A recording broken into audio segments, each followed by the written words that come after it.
Hello dear friends, welcome back to our channel excellent earning point. तो आज की इस वीडियो में हम क्लास 10th का वर्कशीट नंबर 88 करने जा रहे हैं। ये हमारी गणित की वर्कशीट है। तो देखो, हमारा पहला जो क्वेश्चन है उसमें है निम्नलिखित प्रत्येक समांतर श्रेणी के अगले 3 पद लिखना है। हमें क्या लिखना है इसमें? ये 4 पद दे रखे हैं, किसी में 3 पद दे रखे हैं, तो उसके आगे के 3 पद और लिखने हैं। तो पहले प्रश्न का उत्तर मैं आपको दिखा देता हूँ, क्योंकि ये हमारी रिवीजन वाली वर्कशीट है बच्चों। तो अगर आपको बेसिक टॉपिक्स नहीं आते होंगे तो आप ये नहीं कर। तो जैसा कि आपको पहले क्वेश्चन का आंसर दिख रहा है, अब मेरे कहने का मतलब है, अगर आपको यही नहीं पता ए किसे कहते हैं, आपको यही नहीं पता डी किसे कहते हैं, तो आपको ये चीज़ समझ में नहीं आएगी। तो आई होप आप सबको बेसिक नॉलेज क्लियर हो एपी की। ठीक है, तो इस तरह से देखो, हमारे पास ये पूरा का पूरा एपी श्रेणी दे रखा था। तो हमने ए निकाला, डी निकाला, और फिर इसके बाद तीनों टर्म्स निकाल दिए। दूसरे प्रश्न में भी हमने तीनों टर्म्स इस तरह से निकाले हैं। आई होप आपको दिख रहा होगा। मैं थोड़ा इस तरफ से जूम कर देता हूँ ताकि आपको क्लियर हो जाए। तो ये आपको अब क्लियर दिख रहा होगा। ठीक है, इस तरह से सेकंड थर्ड टर्म भी मैंने निकाली है, थर्ड क्वेश्चन भी, और इसके बाद फोर्थ क्वेश्चन जो हमारे पास दे रखा था वो भी। ठीक है, तो इस तरह से हमारा ये फर्स्ट क्वेश्चन हो जाता है। इसके बाद एक मिनट, हमारा जो सेकंड क्वेश्चन है वो क्या दे रखा है? दी गई प्रत्येक समांतर श्रेणी के लिए प्रथम पद ए और सार अंतर डी लिखिए। तो अब यहाँ पर क्या है, आपको ए का मान निकालना है और डी का मान निकालना है। आपको आपके पास ना ए पी दे रखा है दोनों का, और ए और डी का मान निकालना है। तो बड़ा सिंपल सा है यहाँ पर भी। ये देखिए, यहाँ पर आपके पास जो दूसरे प्रश्न का पहला पार्ट है, तो ए क्या होगा हमारा? ए होगा √3। डी की वैल्यू हमारा A2 माइनस A1 कर देंगे, तो हमारा आ जाएगा, हमारा कितना आ जाएगा? 2√3 आंसर आ जाएगा। ठीक है, तो आई होप आपको क्लियर दिख रहा होगा। इसके बाद देखो, ये सेकंड पार्ट में भी ए निकाल लिया और डी हमने A2 माइनस A1 कर दिया। अब यहाँ पे ये कुछ बीच में आ गया फ़ोटो क्लिक करते वक्त, तो मैं आपको बता दूँ ये 1.1 है। तो कंफ्यूज मत होइएगा, ये जो चीज़ है ये क्या है, तो ये 1.1 है। ठीक है, तीसरा प्रश्न देख लेते हैं। तीसरा प्रश्न दे रखा है, यदि ए एन ये है तो दर्शाइए A1 A2 A3 किसी AP का रूप है। तो देखो, आपको क्वेश्चन में थर्ड क्वेश्चन में जो दे रखा है, इस हिसाब से हमारा आंसर क्या होगा। तो मैं आज की इस वीडियो में सिर्फ आंसर्स आपको इतना बताने वाला हूँ, ज़्यादा खास एक्सप्लेन नहीं करूँगा। तो ये रहा हमारा क्या कहते हैं थर्ड क्वेश्चन का आंसर। ए एन दे रखा था 3 - 4n, तो हमने A1 निकाला, एन की जगह पे 1 की वैल्यू डाली, A2 निकाला, A3 निकाला। तो मतलब कि हमारे पास तीनों ही निकल गए। हमारा ए ये हो गया -1 और डी हो गया -4। ठीक है, इसके बाद नेक्स्ट क्वेश्चन है, समांतर श्रेणी 3, 8, 13, 18, 23 का कौन सा पद 78 होगा? तो देखो, चौथा प्रश्न जो होगा हमारा वो कैसे निकलेगा। ये रहा बच्चों हमारे चौथे प्रश्न का उत्तर। हमें एपी दे रखा था, तो हमने पूरे ए निकाल लिया, हमने डी निकाल लिया। फिर हमसे बोला जा रहा था कि 78वां जो टर्म है वो कौन सा पद होगा, तो हमने वो भी निकाला, और वो हमारा कौन सा पद आया, तो वो आया 16। ठीक है, इसके बाद पांचवा प्रश्न है, के किस मान के लिए 2k + 6k और ये आपका एपी के प्रथम पद होंगे। तो देखो, यहाँ पर आप कैसे करोगे। हम यहाँ पर आपको दिख रहा होगा कि हमने क्या किया, हमने दोनों डी को बराबर कर दिया। हमने यहाँ पे डी को बराबर किया, दोनों डी दो डी निकाले, A2 minus A1, A3 minus A2। फिर उसके बाद हमारा के का मान क्या आ गया? के का मान 2 आ गया। तो ये चीज़ निकालने को बोली जा रही थी। इसके बाद छठा प्रश्न पहले देख लेते हैं, क्वेश्चन क्या है। किसी समांतर श्रेणी का 8वां पद 31 है और 15वां पद 11वें पद से 16 अधिक है, तो समांतर श्रेणी ज्ञात कीजिए। तो देखो, यहाँ पर हम क्या करेंगे, 8वां पद तो हमारा ये हो जाएगा। 15वां पद बोला है 11वें पद से 16 ज़्यादा है, तो हमने इस तरह से वैल्यू निकाली है। ठीक है, डी की वैल्यू हमारी 4 आ जाएगी। तो हमारे पास जो डी की वैल्यू है हम उसको इक्वेशन 1 में डालेंगे, तो इस तरह से हमारा ए का वैल्यू भी 3 आ जाएगा। तब फिर हम तीनों ए पी निकाल लेंगे। ठीक है, तब हम A2 A3 सब कुछ निकाल लेंगे। ओके, तो ये बेसिकली हमारा छठे प्रश्न का हल होगा। एक समांतर श्रेणी ज्ञात कीजिए जिसके 5वें और 7वें पदों का योग 52 हो और 10वें पद का योग 46 हो। बच्चों देखो, सारे क्वेश्चंस इजी हैं, आपको बस समझना है क्वेश्चंस को। बोला जा रहा है 5वें पद और 7वें पद का सम कितना हो, 52 हो, ठीक है, और 10वां पद 46 हो। तो पहले तो इन दोनों को मैं प्लस करूँगा, A5 को मैं खोलूँगा, A+4D, A7 को खोलूँगा, A+6D 52, तो ये मेरा 2A+10D 52 हो जाएगा और ये मेरे पास हो जाएगा, ठीक है। तो हम गुणा करेंगे 2 से, ठीक है, इक्वेशन 1 में। तो इक्वेशन 1 में जब आप गुणा करोगे यहाँ पर, तो 2A से 2A कट जाएगा, 18 में से 10 गया, 8D, 92 में से 52 40, तो D इज इक्वल टू 40/8, 5 हो जाएगा। तो आपका बेसिकली यहाँ पर जो D की वैल्यू आई है वो आप इक्वेशन 1 में पुट कर देना, ठीक है, डाल देना। तो आपका पास क्या है, तो 2A+10 5A करके A की वैल्यू 1 आ जाएगी, तो हैंस आपका AP ये हो जाएगा, ठीक है। तो ये हो गया हमारा 7वें प्रश्न का उत्तर। इसके बाद नेक्स्ट क्वेश्चन 8वां, 3 अंकों वाली कितनी संख्याएं 9 से विभाज्य है। तो देखो मैं ये भी बता देता हूँ। अब देखो आपको यहाँ पे देखो हिंदी वालों को क्या लिखना है, सबसे छोटी 3 संख्या वाली जो आपका संख्या है, 3 डिजिट वाली जो संख्या है वो 108 होगी, और सबसे बड़ी जो होगी वो 999 होगी, ठीक है। ये दोनों ही क्या है, 3 से विभाजित है। आपको हिंदी में इतना घबराने की कोई ज़रूरत नहीं है।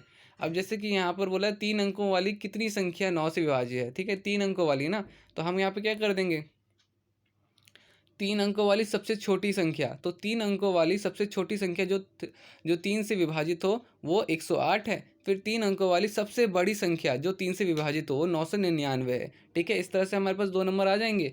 हम यहाँ पर इसको भी सॉल्व कर देंगे। फिर हमारे पास पहला टर्म 108, दूसरा D हमारा 9 हो जाएगा, और ये L हमारा 999 हो जाएगा, ठीक है। तो ये 9 से विभाजित होने वाली है। 1 मिनट में क्वेश्चन वापस से देख लेता हूँ। हमारा 9 से विभाजित है, 9 से विभाज्य हो, 3 से नहीं, ठीक है, 3 अंकों वाली संख्या हो और 9 से विभाज्य हो, ठीक है। तो यहाँ पर इस तरह से हमने ये सारा कर लिया। तो ये हमारा n का वैल्यू 100 आ जाएगा, ठीक है। 9वां प्रश्न, यदि एक समांतर श्रेणी 9वां पद शून्य हो तो 19वां पद 19वें पद के दुगना होगा। तो यहाँ पे देखो, अब ये चीज़ आपको जो दे रखी है हम उसी को लेके चलेंगे। हमने क्या माना, तो हमने 9वें पद को क्या मान लिया, हमने 9वें पद को मान लिया 0, तो 8+8D हो गया 0। हमने 29वां जो पद था हमारा वो 9 दो गुना होगा 19वें पद के। तो 19वें पद का फॉर्मूला 9+18D होता है, तो हम उसमें 2 से मल्टीप्लाई कर देंगे, तो ये 2A+36D हो जाएगा। 2A को हम A+A 36 को मैं 28+8 लिख सकता हूँ, ठीक है। तो अब इसका A और इसका 28 एक साथ लिख दिया, इसका A और 8D एक साथ लिख दिया। इसके वैल्यू मेरे को पता है 0 है, तो यहाँ 0 लगा दूंगा और बेसिकली ये मेरा आ जाएगा, ठीक है। तो यहाँ पे प्रूफ वाला क्वेश्चन था, तो ये भी हो गया हमारे पास। अब देखो, अब यहाँ पर क्या है कि समांतर श्रेणी ये है, अंत के 7वें पद ज्ञात कीजिए। अंत से 7वां पद, अंत से आखिरी 7वां पद ज्ञात करना है। तो ये हमारा पूरा का पूरा सॉल्यूशन है। इसमें मैंने ए भी निकाल लिया, डी भी निकाल लिया, AN कितना है 93। अंत का पहले मैंने निकालूंगा 20। अब मुझे 20 है ना, तो मुझे लास्ट से 7वां पद निकालना है, तो मैं 20 में से 7 माइनस कर दूंगा और 1 प्लस कर दूंगा, तो मेरे पास A14 आ जाएगा, ठीक है। ओके बच्चों, तो ये हमारा 10th का आंसर हो जाएगा। अब देखो, 250 से 1000 के मध्य सभी प्राकृतिक संख्याओं का योग ज्ञात कीजिए, 3 से पूर्णांत विभाज्य हो। तो अब 11वां क्वेश्चन भी आपको दिखा देता हूँ, बड़ा सिंपल सा है। आपका कुछ देखो 250, अब यहाँ पे आपकी पहली संख्या, आपको क्या लिखना है, पहली संख्या जो कि क्या हो, तो जो कि विभाज्य हो। किससे विभाज्य हो, तो वापस दिखा देता हूँ कि आपको ऐसा नंबर लेना है जो 3 से पूर्णतः विभाज्य हो, 3 से, ठीक है। तो हमें देखो, अब आप ही बताओ, पहला नंबर तो आपको 250 से 1000 के बीच में सबसे पहली संख्या जो होगी आपकी 3 से विभाज्य होने वाली वो 252 होगी, और आखिरी अंतिम संख्या जो होगी वो 999 होगी, ठीक है। तो A मिल गया, D मिल गया और AN मिल गया। आप यहाँ से इस हिसाब से यहाँ पे निकाल लोगे, आपका N जो आएगा 250 आ जाएगा, ठीक है। इसके बाद नेक्स्ट क्वेश्चन देख लेते हैं। योग ज्ञात कीजिए प्रथम 10 प्राकृतिक संख्या, प्रथम 10 विषम प्राकृतिक संख्या।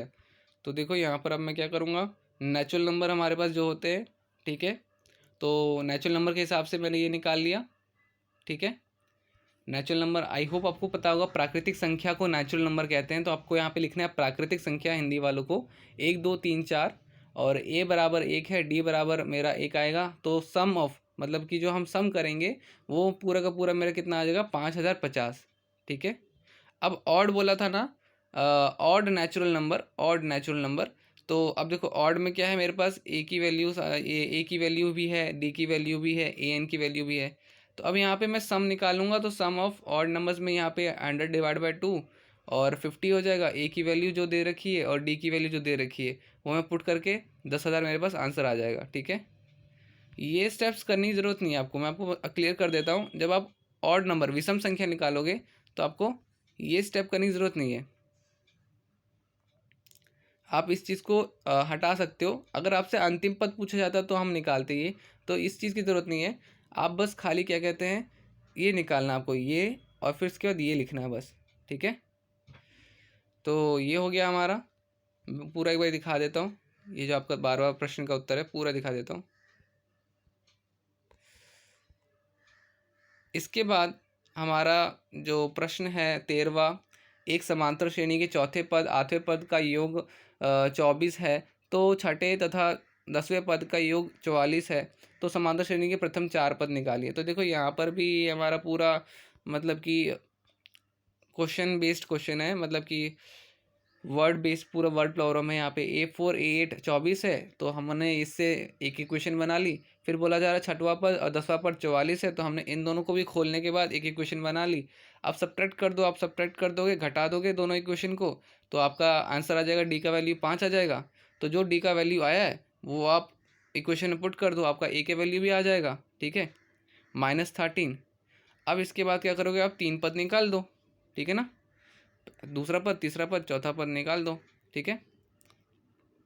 ये चौथा पद है, तो इस तरह से ये हो गया। इसके बाद समीकरण हल कीजिए। ये आपके पास समीकरण है, इसे हल करना है। तो देखो यहाँ पर कैसे होगा, तो ये आपके पास कुछ इस तरह से दे रखा है, हमने सम निकाल दिया। सम का फॉर्मूला लगा देंगे यहाँ पे एस एन का, तो वो पूरा पुट करोगे आप। पुट करने के बाद आपके पास आखिरी में आंसर आ जाएगा। आखिरी में ये आएगा 3n - n574। इसको भी और मिडिल टर्म स्प्लिट करोगे तो आपका n का वैल्यू क्या आ जाएगा, 14 आ जाएगा, ठीक है। तो हमें A14 निकालना है, तो हम A14 निकाल देंगे। A + 13D 1 + 13 और 3 करके, तो A14 क्या हो जाएगा, A14 40 हो जाएगा, ठीक है। इसके बाद यदि S1 S2 S3 एक समांतर श्रेणी के क्रमशः प्रथम n 2n और 3n पदों का योग है, तो सिद्ध कीजिए कि यह ये हो। अब आपको ये चीज़ सिद्ध करनी है, तो देखो यहाँ पे आप कैसे करोगे, हम Sn का फॉर्मूला लगाते हैं। Sn ये होता है फॉर्मूला, तो S1 निकालेंगे। S1 जब आप निकालोगे तो आपके पास क्या आएगा, S1 निकालोगे आपके पास A आएगा। अब S2 निकालो, S2 निकालोगे तो आपके पास आएगा 2A + D। S3 निकालो, S3 निकालोगे तो आपके पास क्या आएगा, आपके पास आएगा 3A + D, ठीक है। तो अब हम यहाँ पे क्या करते हैं, हम S2 में से S1 माइनस करते हैं। तो S2 में से S1 माइनस करोगे तो 2A + D आ जाएगा, -A आ जाएगा, तो आपको काटोगे तो A + D आ जाएगा। अब दोनों में 3 से मल्टीप्लाई कर देते हैं, ठीक है। तो दोनों में 3 से मल्टीप्लाई कर देंगे, 3 S2 - S1 और आपका 3A + D। तो आपको भी पता है कि ये किसका फॉर्मूला था, तो ये किसकी वैल्यू थी, ये हमने जो निकाला था इसी की वैल्यू है ना। तो इसकी जगह पे मैं S3 लिख सकता हूँ, और यही चीज़ हमसे प्रूफ करने को पूछी गई थी, तो यहाँ पे ये प्रूव हो जाता है, ठीक है। तो यही था आज की इस वीडियो में।